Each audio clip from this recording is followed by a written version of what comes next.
Hello, friends, and welcome back to the InterWorld Podcast, where we explore the intersection of personal and collective transformation.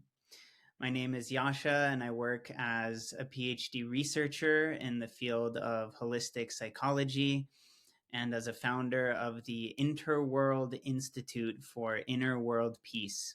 You can learn more about our nonprofit initiatives by going to interworld.org. Today, I have the great honor and privilege of speaking with Paula Gasparini Santos. Paula is currently a Lisbon, Portugal-based psychotherapist, as well as an artist and writer. We met in the United States when we were both giving a talk at Naropa University, and Paula is actually originally from Brazil, so fitting of our interworld theme. And Paula, in addition to being a visual artist and a poet, an author, and a therapist, also integrates all of these different modalities together with a focus on grief tending, on helping those in need. And I'm very excited to hear more about her creative work and her service to others today. So without further ado, here's our interview with Paula.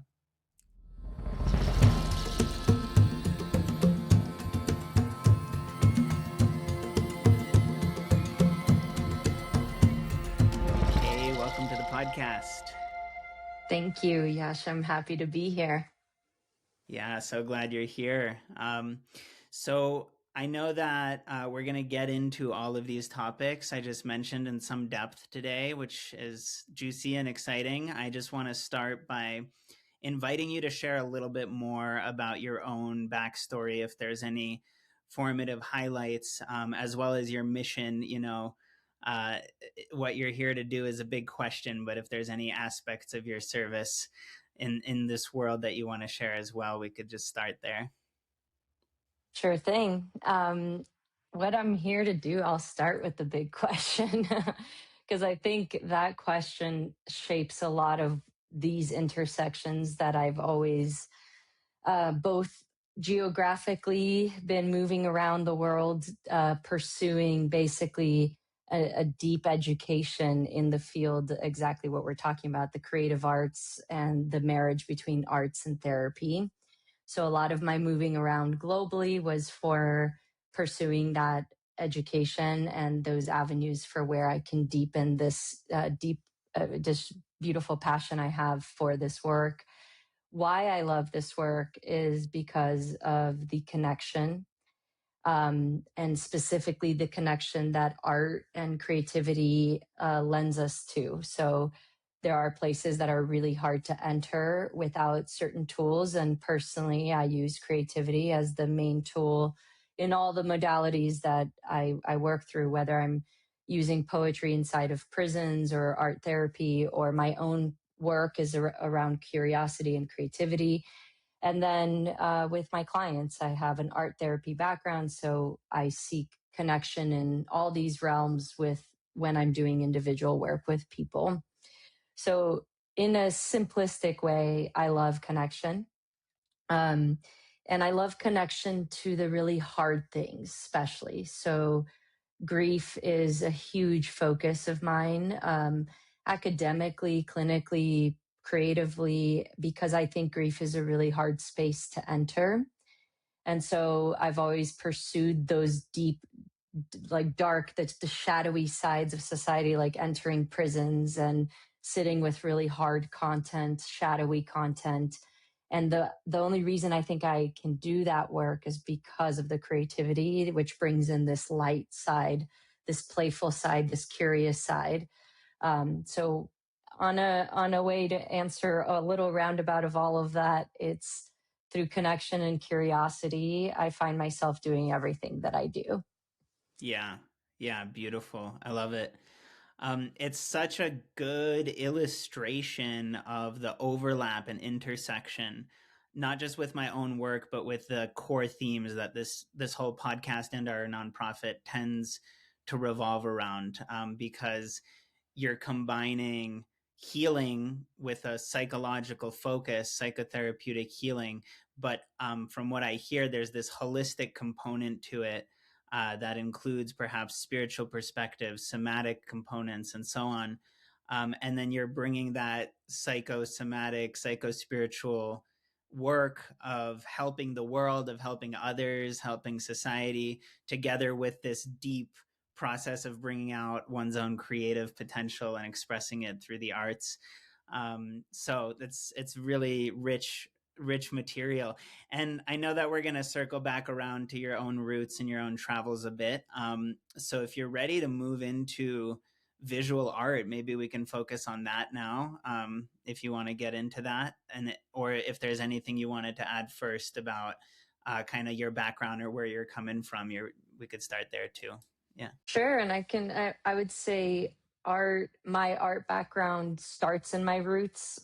So I grew up in Brazil, and I remember a few family members. Brazil is very vibrant, culturally very rich, colorful, full of life. And I remember my grandfather always drawing. He would take these like little Bic pens, just like black ink, and do these like dark backgrounds with just colorful, beautiful, ornate flowers. And I was obsessed with it growing up. And I would dress my little cousin in like wrapping paper and make fashion design stuff on her. I always was very creative, drawing all the time on my body, tattoos, like just a very expressive child, which I think is very rooted in the culture that I come from. I was born in Brazil. My family has Portuguese and Italian roots.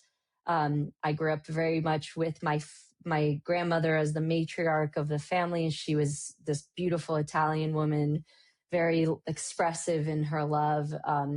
And I would say that's where I was formed, right?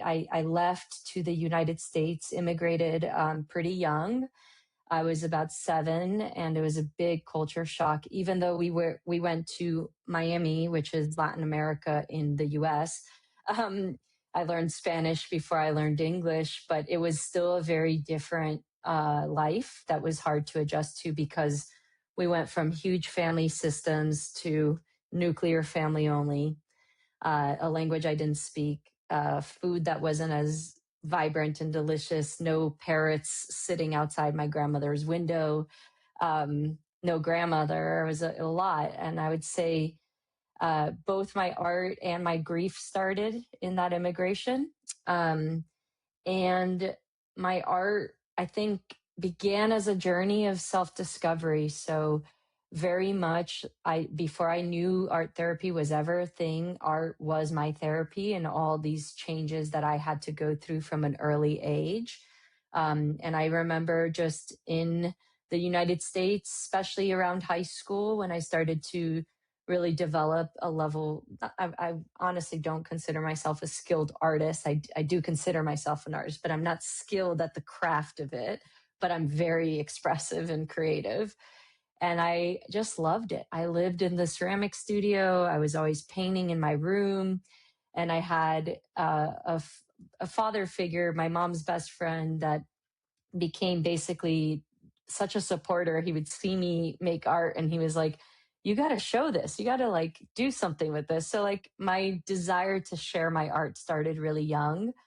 And it just developed naturally. Art has been like my most natural relationship that I've ever had. It's just like it's a part of me. I don't know how to be not a creative. Mm-hmm. Yeah, it brings up this incredible contemplation that I think is pretty common, universally common, especially in the arts and especially among spiritual artists and so on, is like, where is that coming from? Like when I look at nature, I experience it as this divine artwork, like God's art. And I Mm-hmm. guess I'm also artistically minded, because you could perceive it any which way, but the way it comes across to me is like the most unbelievable art that's ever been made is the universe and nature and these landscapes and so on. And there's this quality when we make art that's so interesting, where it feels on some level like we are just continuing that process, like we're students or children of that same one creative force. and that life is moving through us. And somehow, if we like get some of our inhibitions out of the way, it's still unique to us individually and influenced by things, but it's like this pouring out or expressing of the same artistry that makes us, you know what I mean? And we're just Totally. moving it forward. Yeah, it's such an interesting experience. Yeah, go ahead. I love that you shared that because it's so funny. I have a lot of thoughts. I'm like a constant thinker. It's sometimes annoying. But last night I was thinking how I miss right now. I'm in Lisbon, don't have a studio space, and I think when I'm not creating, I do this very human thing of trying to create my life and interrupt the creator's plan for my own life, right? So I think what you just shared actually touches something even deeper in me, that I think without creativity, we want to create something and we end up using that energy like, and we'll touch this part of like incarcerated individuals, that energy, creative force almost becomes destructive because we turn it into these things where we're trying to control our universal experience, rather than when we are just creating through that play, like universe plays with nature, right? And does that creative force on the global, we get to free up that world energy where like we get to be made by the universe while we are creating, right? Like we get to be part of it, rather than, I guess like the quote that came to my mind last night was, um, I would need to return to my creativity so I stop trying to control and create my own life again, Mm-hmm. to Mm-hmm. make space to be in that flow and harmony with the bigger creator, you know? Yeah, yeah. Yeah, it's beautiful. It makes me think of the Taoist term Wu Wei, which is sometimes described as doing non-doing. It's like an effortless productivity that's not striving, but is kind of flowing. And so it's just the reason it makes me think of it is because you're helping remind me that sometimes I feel that way when I do a particular type of activity like painting or even doodling to some extent. It's like it helps me get out of the way and stop trying to, force things, and be more perhaps in a Wu Wei kind of state, like a doing, non doing, to just because what I hear you describing is that when we're in a forced doing state, we kind of come out of alignment with that creative flow. And when we're more in Yes. that doing, non doing paradox and that flow of creativity, then there's some sort of more easeful collaboration that can happen between us and the totality. Yeah, Yeah. absolutely. Harmony with like source, like the Mm-hmm. flow. Yeah, Mm-hmm. it's really beautiful. Yeah. And so I know you're mentioning the art therapy that you use in your work, in prisons and so on. We're going to come back to that as we get into psychology later. But I just, for whatever reason, I know it might not be the main focus of your work, but I, for some reason, was drawn to your visual art from the get go. So I want to dive into that a little bit. I'm going to share some of it on the screen. Let's see if this works. Um, So just a sec. There we go. Okay, so you should be able to see now Yeah. if you're viewing the podcast. This is Paula's art shop on her website, and so I just want to look at some of your pieces here. You mentioned colorful flowers, dark and light, which is what we're seeing right away already. And there's a certain quality to this art that stands out to me and makes me want to talk to you about it and understand more about it. And maybe we could just start with, as a painter, your influences, and maybe you Sure. could share a little bit about that. Yeah. Absolutely. I mean, I think immediately none of these images were the last art show that were more floral, but I think you'll get to the Guernica piece that's obviously inspired by Picasso's Guernica. And I would say a lot of my early inspiration was like very greatly Picasso and Basquiat. I loved their, I was drawn to their prolific nature. Like it just felt that these two artists, like they produce for the sake of exactly this energy we're talking about, creativity, right? Like when you look at their endless production that they created during their art careers, it's just like clearly sourced from a place of need inside of self, like they were painting because they needed it rather than trying to create a certain thing for someone externally.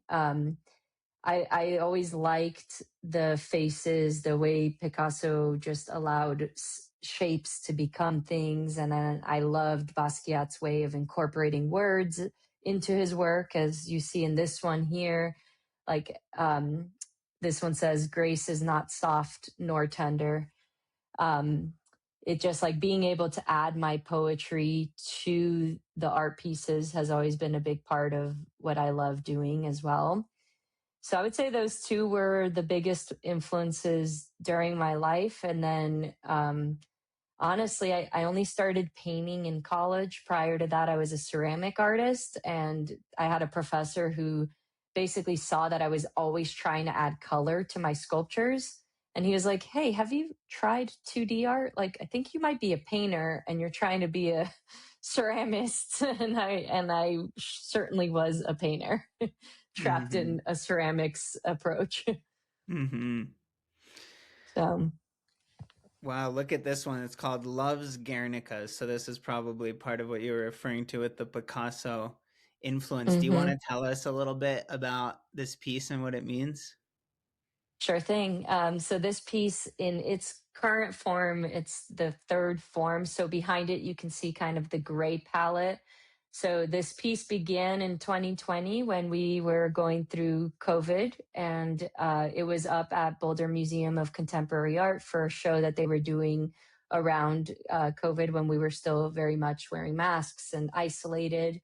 And then it transformed. So I went through a difficult relationship that taught me a lot, a very shadowy type of relationship that so this like shadowy collective painting, that the background of this painting was the collective, what we were going through at that time with 2020. Like there was a person with a mask, there was Guernica's, like I replicated Picasso's Guernica but made it 2020 themed.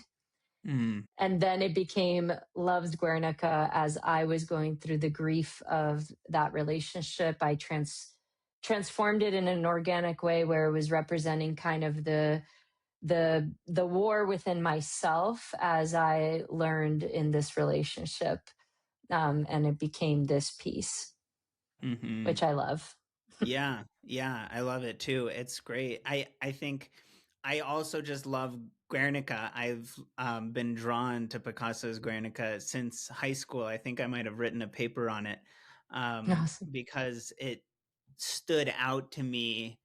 One of the things that stood out to me about Picasso's work back then was that he was able to, one, take a scene and convey a very real feeling, scene or moment in time or experience in such a visually, you could say, altered or distorted manner, meaning it wasn't like a hyper realistic photo Hmm. or movie or painting. It was this alternative visual, somewhat symbolic, somewhat unpredictably creative representation or design, but it conveys an actual moment in time, like an actual scene with, you know, war and horses and all of this. And then on top of that, for that scene, even though it's like not hyper realistic, it's already once removed from the realism of the image, then it's further able to convey a quality or a feeling. And then even beyond that, it's actually a message and a statement. And the fact that you Hmm. could decode all of that just by staring at this work of art, I found really fascinating. And I probably was especially excited by the fact that I agreed so much with the anti-war sentiment of the message that was being conveyed. And I think you do the same Absolutely. thing here successfully. You demonstrate how, something that I really like about this, and it's just coming to me right now, is that it's almost like doing exactly that and subtly showing a correspondence between the microcosm and macrocosm of different scales of things, and showing how our internal battles and the pains and suffering and battles in our relationships with our significant others and those types of experiences are a direct reflection also of warring neighboring countries and things like this, Mhm. and how connected those are. Yeah, absolutely. And I didn't even know you were influenced, or I didn't remember that you were And influenced. Yeah, go so ahead. if Go you go ahead. down right there, you can see the original one. So go up. So that one you see with the papers coming out of it, the black and white was the original background of it. And then it became that blue piece. I see. Okay, back there. Uh-huh. Yeah. And then this one's called Peace Comes from Within, which I love. And this one right above it, Grace is Not Soft or Tender, uh, has this combination of a Picasso looking eye of Providence, or a Picasso-esque eye, let's say, with the Basquiat script in the Writing. painting. Yeah, which Yeah. I'm a huge fan of street art and hip hop culture in general. And I love Basquiat and didn't even remember that he influenced your work, but it's really cool how you combine those two influences. Thank you. Yeah, I miss painting so much. I'm like looking at this with Yeah. like nostalgia, wanting a studio. I It's get been it. 6 months. It's been a long time for an Yeah. artist. Yeah. Well, so the last thing I'll say about all this, and feel free to share your own thoughts about it as well, is I think the reason I resonated with exploring your art a bit in this episode is that um it feels like a representation of the qualities of aesthetic design in general, which exist across different disciplines beyond painting. For instance, for me, we're designing a whole eco village here, and the architectural component of that is really fun. The land design and the structural design is a very artistic process for me. And I think sometimes people look at paintings, especially modern art, and some people don't get it. Like they feel like, that it's not clear why it's beautiful to some people. And to me, it's the mysterious aesthetic design component of how the human eye relates to different shapes and contours and figure and contrast and color at that basic level, that I find so fascinating, that I think is very interdisciplinary. So if you want to speak to that, I think it really comes through your artwork here. And I'll stop the screen share, but if you want to speak to that, before we move on. Yeah, I actually really like that perspective that you just shared of like, especially really modern art where we're not like mine is more abstract expressionistic. So you could still see forms and make out that it's like a human. But I really like that approach actually that you just offered of how it's like what our eyes are naturally drawn to. Like when we're talking about really modern art where it's a square and one color or something that there's a lot of people that don't feel they can have a relationship to art in general because it is also, I think that's a cultural piece where we make art exclusive, when I think what you just shared reminds us that art is actually very elemental, and it's part of our DNA, right? Like we naturally are drawn to beauty and form, and that the aesthetics changes things within us. Like we naturally have a relationship to beauty, and that's why we see the love for nature, the love for design, for all these things, right? That is like a natural draw. But when we call it modern art or make it a little more complex, I think we take away that relational piece that makes it accessible to everybody. Yeah, exactly.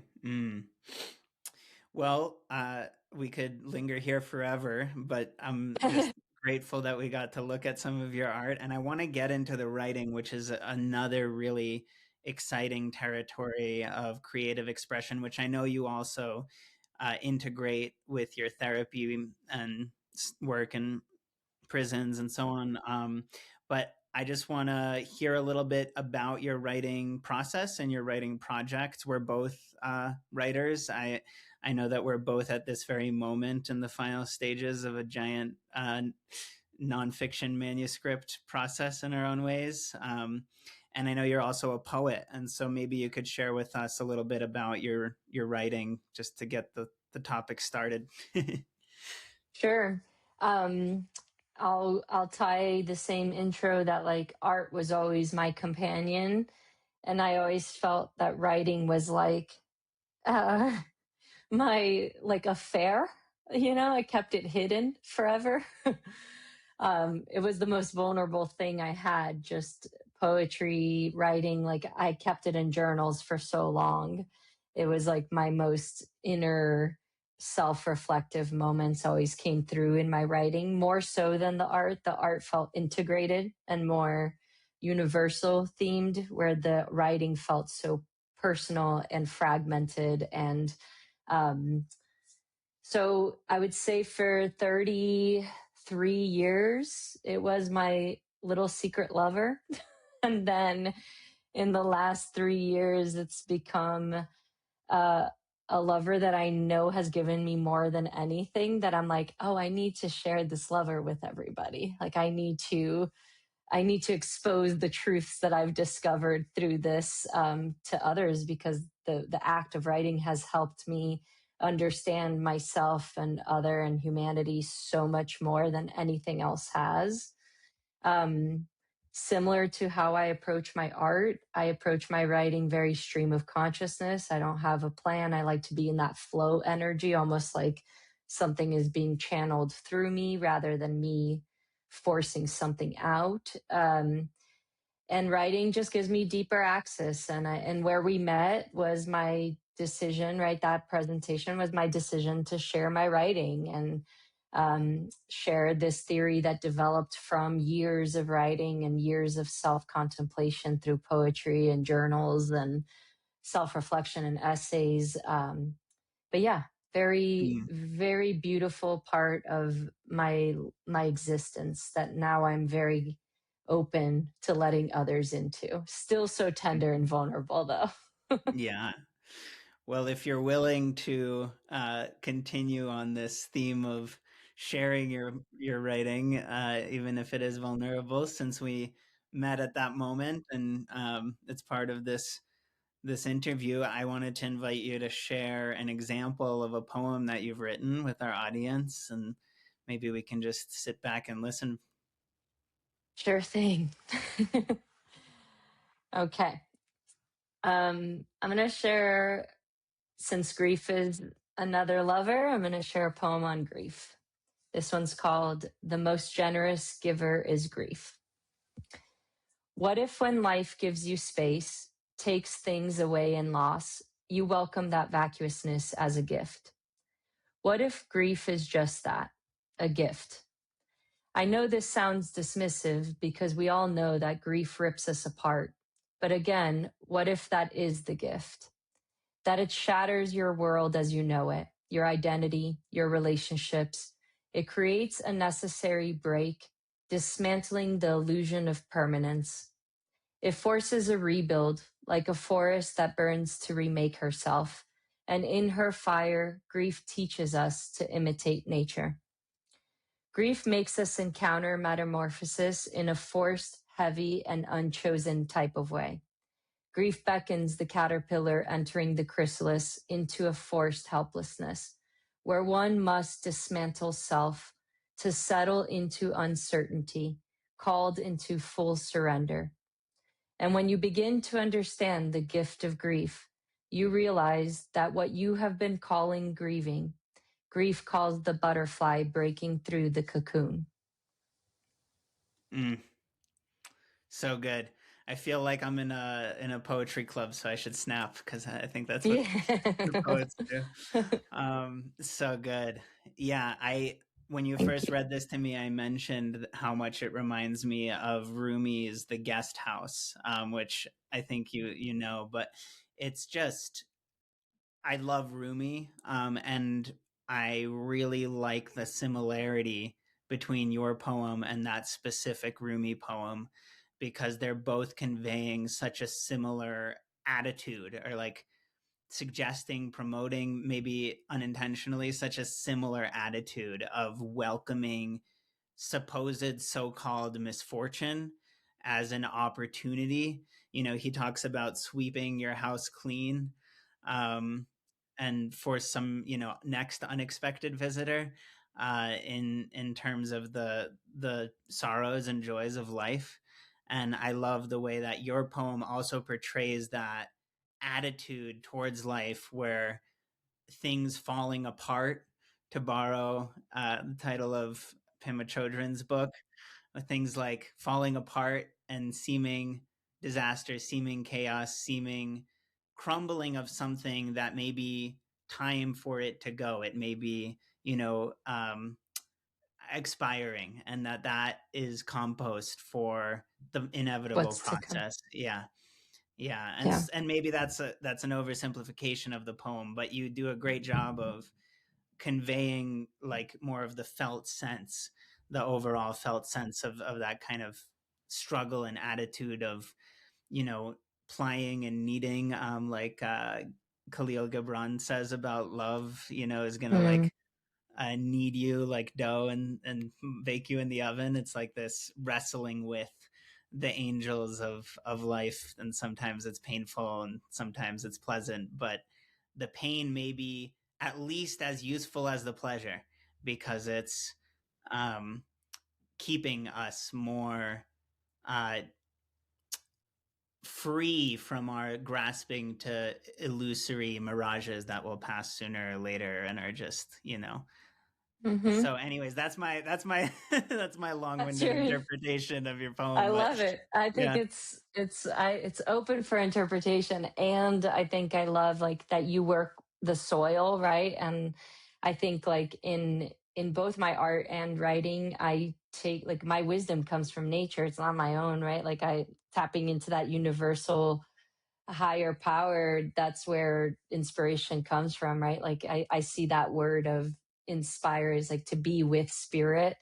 And when I'm inspired, I always find that like the poems that become my favorites, such as this one, are tapping into the natural wisdom that exists in our soil, right? Like earth knows compost is equally important to the blooming flower than the blooming flower's beauty attracting bees and pollen. Like Mm, it's all part of one higher intelligence of expansion and abundance and creation.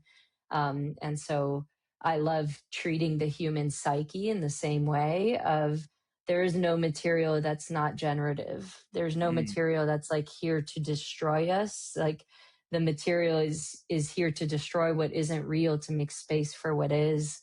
mm, But it's all always unified towards the goal of creation. So mm. Very wise. Yeah. Yeah. thank you.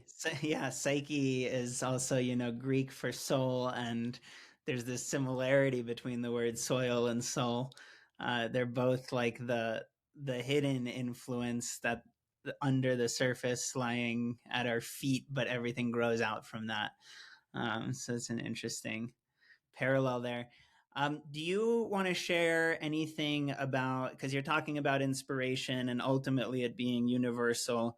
Um, and I'm curious about your creative process and your writing process in particular, especially how it differs from something like a poem that we just heard versus the nonfiction writing that you're doing right now and the manuscript that you're looking to publish soon.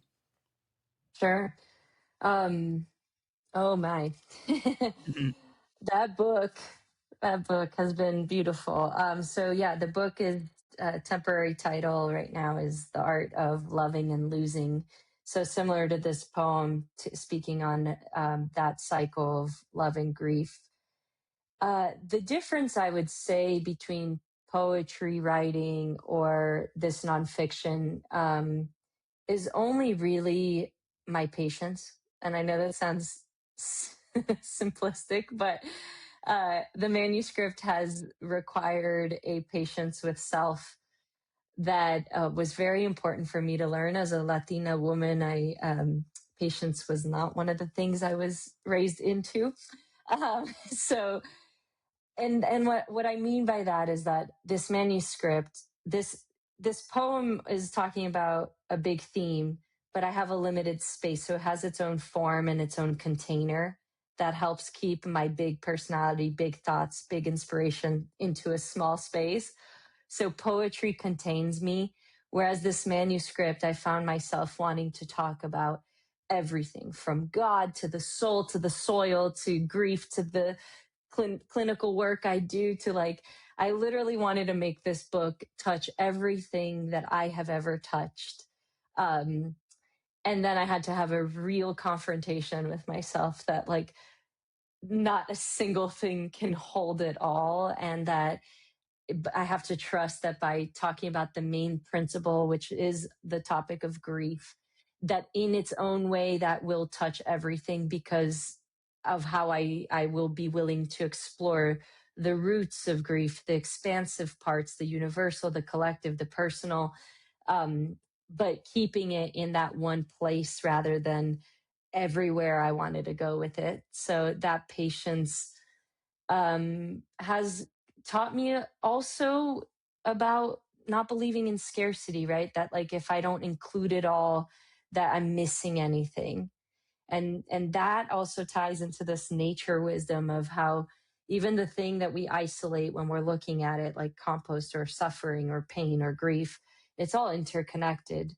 So you trust that interconnection when you're writing a manuscript and you're keeping a focus on one topic, and it may feel like you're wanting to talk about this other thing or it's lacking if you don't. But then it's been this beautiful trust that it's inherent in the writing, even if I'm not elaborating extensively on the things that are outside of that. So I don't Yeah. know, that was long-winded, but No, you're a no. writer, you're Yeah. doing your thesis. Yeah. Yeah, I actually just finished my dissertation and in the proofreading right now. It'll be published on ProQuest within hopefully 1 or 2 months from right now, and available at that point. But I can relate. It takes a lot of patience. It's very similar, my process with it, of wanting to include everything and needing to figure out where to stop and which elements to save for another text and so on. Yeah. But yeah, I'm excited to read or look at your work when it's available, or perhaps even help get it published. So we'll stay in touch about Yes, that. Yeah. Uh, absolutely. so let's get into psychology. We're also both in psychology. You're a therapist, Yes, and you're I my understanding is that your clinical training was at Naropa. Um, correct. Yeah. yeah, and so that was with a contemplative psychology emphasis, is my understanding. Yes. And So yeah. I did their art therapy program. So it's the transpersonal psychology dual degree in the sense that we get licensed as licensed professional counselors, but also in the track for the licensing for art therapy. But yeah, as the Naropa, as the principle of it is very Eastern philosophy based and contemplative psychotherapy and transpersonal psychotherapy. So I had the beautiful education that that institution offers, um, which I just feel is at the backbone of my clinical approach, really. Mm-hmm. So can you just speak to that a little bit more, and maybe even define some terms for our listeners about these different approaches? So you mentioned transpersonal, and then your bio also mentions depth psychology, which is connected to all of this, as well as Jungian approaches, which I've done my training in. And so I'm wondering if you could speak to how you relate to that and what that means, depth psychology, transpersonal psychology, and these more holistic and contemplative elements, how you understand all of that or would define all of that in relation to also working as a licensed psychotherapist, because these are not necessarily the most currently mainstream approaches to therapy. And I think that it would be nice to differentiate, but also talk about how you integrate. Sure. I'll probably struggle to talk about the differentiation more because, like all the things I do, I blend everything together. But so the way I like to see depth psychology, which I think for you with the Jungian background, which also like Jungian psychology was my favorite class at Naropa, is basically the tapping into the awareness that there is the subconscious world and there's material underneath the surface, like in the deep parts of psyche that we are going to work with, as well as the materials such as behaviors and cognitions, the more, I guess, typical psychology patterns, right? Like cognitive behavioral world. So it's kind of, if we're going to use more spiritual language, it's kind of also including the soul and the deeper parts of being a human rather than just biology and how our brain is responding to stimulus. The transpersonal art therapy side of my education, I feel like what it taught me the most was about relationship as a therapist, right? Like being in that room with them and understanding that as clinicians, we are not just helping guide people in their world, but like we become a part of that world as well with them. And so I really appreciate that piece, and obviously the art therapy. Then we have this third relationship in the room, which is the creative material that we work with, whether that is through writing or art making, or even though I don't have musical background, some people would want to use it. So we work with that as well. So it becomes that third relationship in the room. Integration is what I love. Like, I think all therapists end up finding their own little niche and their way of working with people. And I have found deep passion, and I'm also trained in EMDR. So I love using EMDR to do some of that trauma memory work, but then the same principles of EMDR and how we can tap into the subconscious with EMDR. And then our creative parts that can kind of almost bring a hypnosis therapy type of approach to working with creative material, dream work, all these other things, symbolisms. So I kind of do a little bit of a woo, very Boulder County type therapist, where I do a little bit of everything. Some cases I do see benefit of using more of a practice of like strict EMDR, and some I feel like are, wonderful to use a more holistic approach. So I don't believe there's like one size fits all.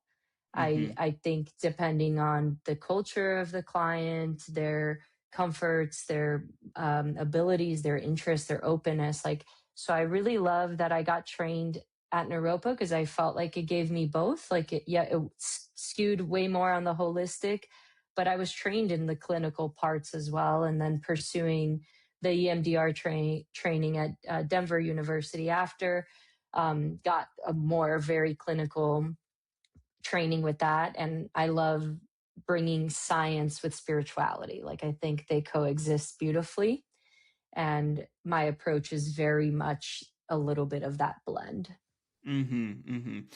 So can you, I think we've got a clear picture of, you mentioned contemplative approaches having these influence from Eastern wisdom lineages, and a much better picture now with the depth psychology and like Jungian unconscious elements. So all of that makes sense, like the clinical and the holistic. But I'm curious if you could define EMDR a little bit more for us, and maybe even like what you mean by transpersonal, just to fully wrap up these definitions. Sure. Yeah. Eye movement desensitization and reprocessing therapy is what it stands for. EMDR is highly researched within the trauma world. We specifically work with trauma memories, both big T, little t traumas. And what that means is, that when we say the word trauma, a lot of people don't identify with that if they haven't experienced the big traumatic events, such as the categories of domestic violence, war, sexual violence, like the big ones that we typically identify with that. Little t is what every single person on earth has, which is relational traumas, more bullying, like it's smaller scale that people tend to dismiss within themselves. But at the core, what I love about EMDR is helping clients identify the negative cognitions that end up kind of getting concretized in the psyche from these events, whether it's I'm not good enough, I'm too much, I can't relax, like, I can't let go, I can't share my feelings, like these very I statements that basically become like the way a person functions in the world from that belief. So it goes into belief work and shifts it from a perspective that helps actually the neurology of the nervous system, like be able to enter that traumatic memory with self-regulation and the crossover in the midline of the brain. So it's, I think, such beautiful work. I love EMDR, and I love blending EMDR into all things. And I personally love receiving EMDR. EMDR has been the most functional modality for my journey. Yeah. Yeah, it's very cool. And it's also very interesting. I'm not informed enough to speak on this as an expert, but I find it very interesting that things related to, for instance, eye movement can have these psychological effects because it's still working at the intersection of psyche and soma. It still includes, right, the windows to the soul. And within the body, as the windows to the soul, the eyes are like literally the part of your brain that's physically visible and on the outside of your face, but it's connected and literally a part of your brain, and your brain is a part of your central nervous system. And so your whole nervous system is actually visible in the form of your eyes. It's the only part of it that's so accessible to the outside world. And so it's just interesting how working with the nervous system, literally with that element of it, of the eyes, is, of course, again, I'm sure there's more to it. I want to transition into art therapy, especially, creative therapy, poetry in prisons, in your work with various clients and populations, but especially creative therapy in prison. How'd you get into that? What's that like? And what can you share with us about it? Sure thing. So I would say my clinical work, I do not practice a lot of art therapy. So my art therapy has always been in my volunteer projects, which is where this prison work comes in.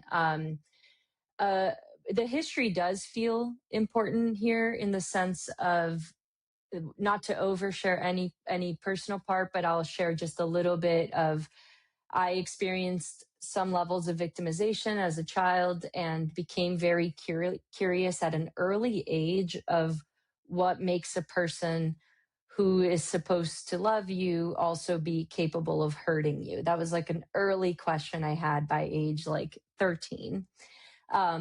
And that led to, oddly enough, a deep curiosity towards perpetration. And I'm putting that in parentheses because that is what we call people that are incarcerated. We call them perpetrators. I think they have behaviors that have led to perpetrating, but they are not perpetrators. They're human beings.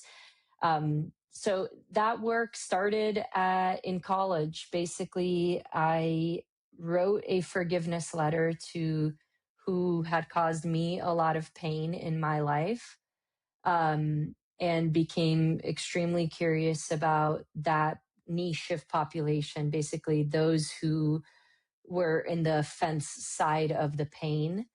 And I started entering a juvenile detention program that my university, I studied out in Pitzer College in California.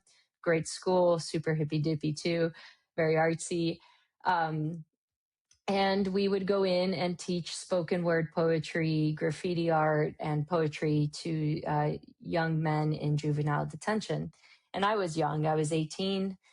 So going into space where basically with my age group, and working alongside people that are shunned away from society. And I started early on to notice that through the arts, they were expressing very similar victimizations that I had gone through. And I early on realized in my pursuit of psychology and education that there's no separation between victims and perpetrators, that pain stems from pain, and pain stems from pain, and stems from pain. It's just a cycle, right, that keeps going.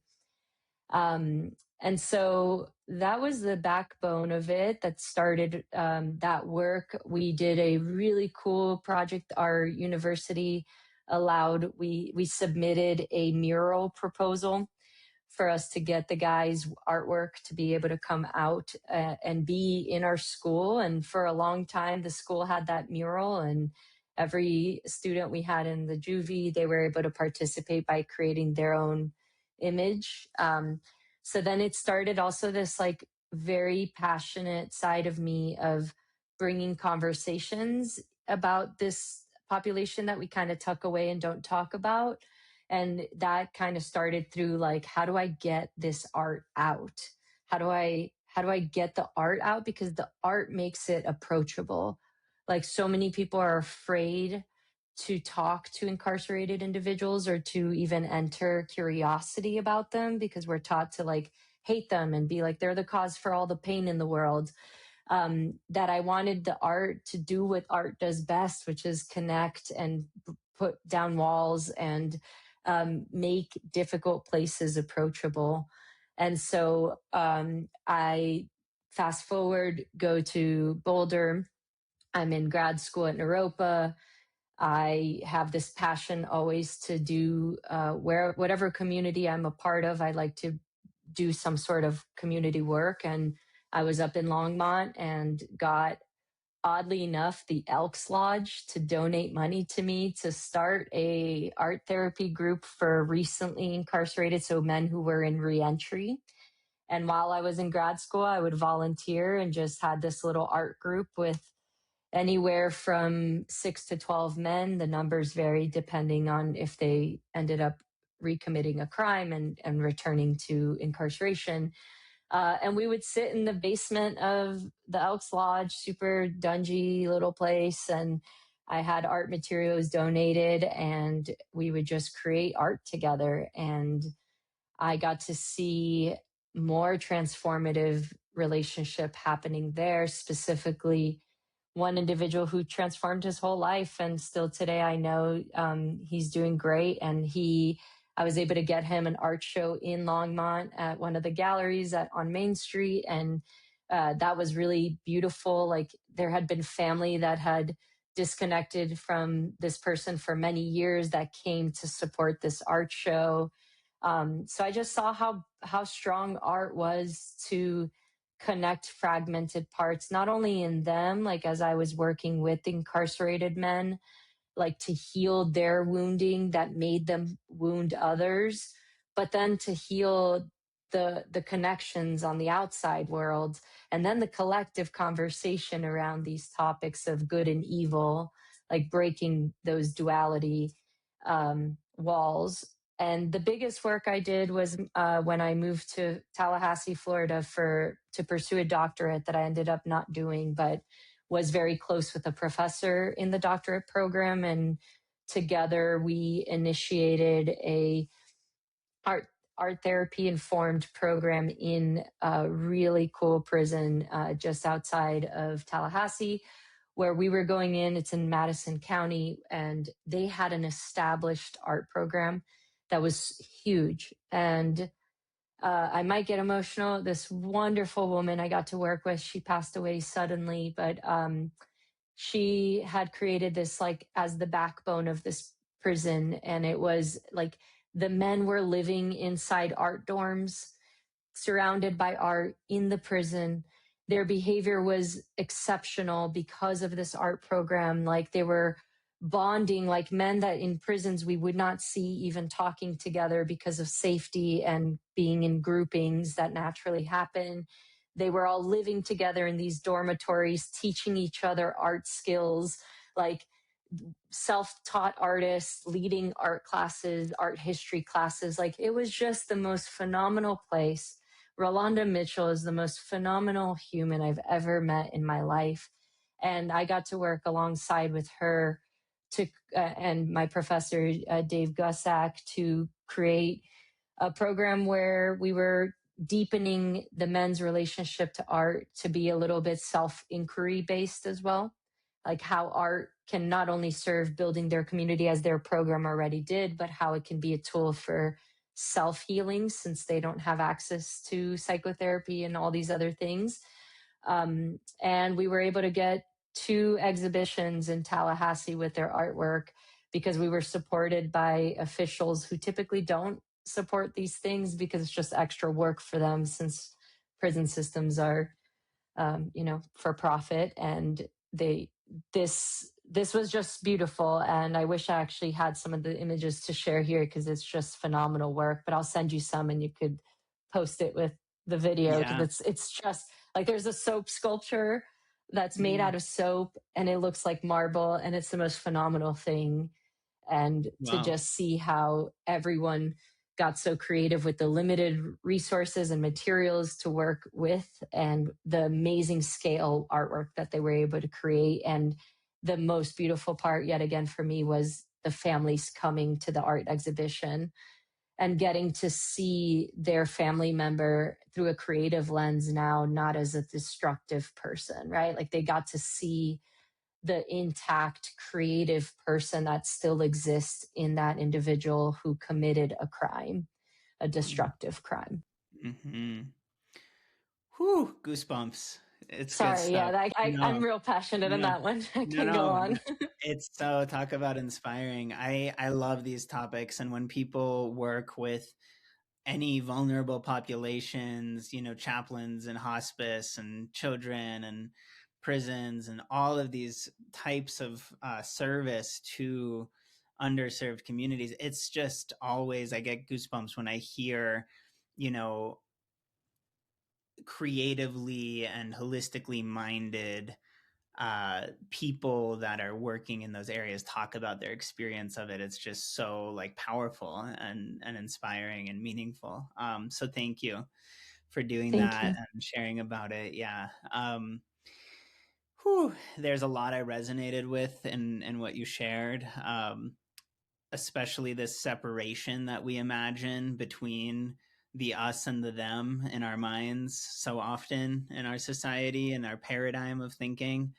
And it is just that, it is imagined. And what's ironic about it is the very basis of those imaginary divisions are exactly what unites us in reality. Because, for instance, like you said, a supposed perpetrator is likely a perpetuator of themselves having been a victim, and similarly a victim could be a potential perpetrator or a healer could be the result of someone who was a victim and or a perpetrator, and so on. It's all a continuum, and those categories, the only reason they exist is because of the ways that they relate to each other. It reminds me of a great story from a Tibetan Buddhist text where a Rinpoche was talking about how he gave refuge to some like repeat offender that might have had some history of maybe even sexual violence or something like that, and how much blowback he got from the Buddhist community that said he shouldn't be giving refuge to someone like this who's so terrible. And he was saying this is the best thing that could possibly happen. It's the best person he could give refuge to. It's the best thing that that person could do is to want to transform and be interested in a spiritual path of changing their patterns and so on, and how that's exactly what the Buddhist practices were for in the first place. So yeah, thank you for that inspiration and your service in those areas. Yeah, go ahead. And just also on the religious perspective, right? Like Jesus with always being kind to perpetrators as well, and prostitutes and people who were struggling the most. And I think we see it through all religious texts, this need to come into contact with the shadow, right, and to transform it. And it's been interesting to do this work and have people who are very open-minded feel a little edge when they hear that I do that work, and they go, why would you work with them? Why not work with the victims? And I also find that, like, if I can go into the place where we have fallen furthest away from the light, and I can bring back light, then that is more impactful than anywhere else I could go. Because not to, and I'm not dismissing that work with victims is not, I also have worked in all backgrounds in victimization, and I myself have been one. But I think that it's just, if we can change that person's pain, that pain stops being perpetuated, right? And I'm drawn to everything I do being a healer, a therapist, because I believe in that, right? Like, there is no good and evil. It's hurt and falling away, or open and coming in for connection, right? Those Mhm. are the two movements we can take in life. And collectively, we need to be opening and coming towards one another. And that's what healing is. Mm-hmm. Yeah, and I think that this is as practical and as intensive as we can get. It's the exact opposite of, um, an idealistic, naive, or woo-woo way of thinking, because um, it's intense and it's difficult. But I think that the same applies, like we were talking about different scales, whether it's how we're dealing with the supposedly like worst or lowest expressions of our humanity in society between people, versus at a global and even geopolitical scale, understanding that those who supposedly have more, or those who supposedly um, perpetuate the worst, might be the ones that are needing the most. And for us to understand that supposed enemies, even at a grand scale like that, the same technology, the same understanding of the psychology of it applies, that the worse things are going for someone that you don't like, whether it's a group or, whatever, a figure, that the more likely they are to keep being more and more the way that you don't like. And in the true sense of, if things are true, if there's true healing, if there's true change for someone or for some group, then there's likelier to be, more understanding of better behavior, and that those who are supposedly the worst are the ones that we should be praying for the most. They're the ones that need the most healing and transformation and so on. So yeah, deep topics. uh, Mm-hmm. thanks for bringing them up. We have time for just one last little topic to touch on here before we wrap up. And before I transition to that, if you have any last words on, and I don't mean to make light of this, and it's woven already through the conversation, but I know there's a lot of emphasis on grief. I've heard personally the term grief tending lately, and just a lot about that in your current writing and in your current psychotherapy. And I'm wondering, even in your art, if you want to have any last words before we move on, um, about that aspect of your work, or that emphasis in your, yeah. Sure. I think just to kind of give it a little nice bow of why I use that word a lot in all the modalities in every avenue. My reimagined perspective of grief is kind of taking it away from just bereavement, where we are experiencing loss or meeting death of some sort. And actually, it's very global right now. It's to me, it's a meeting with the unknown. And similar to what we just talked about with incarcerated individuals, when we meet the unknown, that thing that is different from us, right? Us versus them, just anything that is unfamiliar, we have a biological response to close and fear and move away from that thing. And the way I work with grief as a meeting with the unknown is basically as an artist, which is bringing in curiosity when the unknown arises, like, which is, that's grief work to me. If we can learn to be with that void of uncertainty, that void of emptiness after loss, the void of just, we have no control, like we're feeling collectively in the world right now. When we meet that place where it really feels kind of like my poem, right? Like that everything is dismantling, instead of our instinct to grip tighter, to control, to avoid, can we stay curious? Can we remain curious and in connection to that darkness? And my radical belief is that if we do that, you will find that it's all love, that there's nothing separate from love, source, creative energy. Like it's all there. It's just in different formats. And so that relationship feels very important to me as a creative. And so that's why I do orient a lot of my work around grief work. Beautiful. Thank you. So I want to close with this topic of culture and travel. And Portugal is one of my favorite places that I visit, have been in my life. And I'm just curious about how you ended up there, what you're doing in Portugal now. And I know you've immigrated before. You already mentioned that you're from Brazil. So I'm just curious about sort of the contrast and flavor of your travels and experience living in Brazil and the US and now in Portugal. What's that all about? Sure. Great question. This prison project had come to a nice close, and it was like a physical project I was very committed to with the research I was doing with the professor. He was helping me orient my grief theory. And I just had this little moment in my life. It was very quick, very sudden, of just, I saw a little window that for a moment there, I could go anywhere. And I wasn't bound to a physical office, a physical project, for a moment, the world released all demands off of me. And I found in that little space of freedom, this like calling to come to Portugal.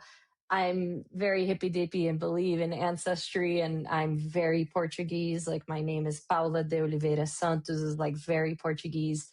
When I first came as a tourist to Portugal, I landed here and like everyone's eyes look like my eyes. People say my name, how my name sounds to myself.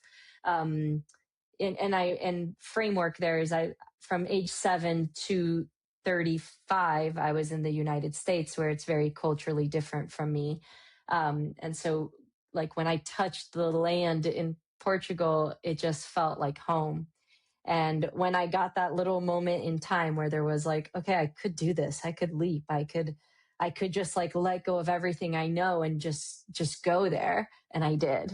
And I don't know what's in store, and I don't need to know. I'm here. I'm maintaining my availability to my clients back home in the US. And I love that I have technology to be able to do that. And I'm just and I also wanted to be here to be inspired and to write my book. And I completed my manuscript because of Portugal and because of the way life just like released me from all these other responsibilities. And I'm just madly in love with it. I love this country. I love that I feel like I belong here, and that sense of belonging is really important as an immigrant. Like immigrants experience non-belonging all the time. And even though I immigrated here, I feel more belonging than in my previous home in the US. And I'm just taking in for the first time, not feeling like a minority, and not feeling like I have to edit myself and certain things in my cultural self-expression to like get into that deeper belonging. And so we'll see how long. I mean, I miss aspects of the United States, of Brazil, but no place has it all. And I'm just experiencing the moment as I live it. So, Awesome. Well, I'm glad you are. I remember when I was there, I went to see the initiatic wells at the Quinta de Regalera, I believe is the yeah. castle in Portugal. I don't know In if you've seen Sintra. that. Yeah, in Yeah, Sintra. Sintra. Yeah, yeah. Oh man, and the underground labyrinths and spiraling, well in the towers is very fascinating. But then I got to Lisbon just for an overnight, and had some random hotel room, but it ended up being in like this old, beautiful, kind of royal feeling building, but also not royal. Like it's hard to explain. Simultaneously regal and rustic, and Yeah, yeah. yeah, and there was just like this little window that opened out on this big cobblestone city square, and um, it was just very magical and a lot of fun, feeling the energy of Lisbon when I stayed there. So It's um, magical. yeah, cool. Well, thank you so much. This has been such a fabulous conversation. I've loved all the topics, and I hope you enjoyed Yes, coming on the Interworld podcast as well. absolutely. I really did. Thanks for your framework. And I know we have a lot of crossovers. So I look forward to continuing our conversations in and out. Yeah, me too. Thank you. To be continued. See ya. Peace.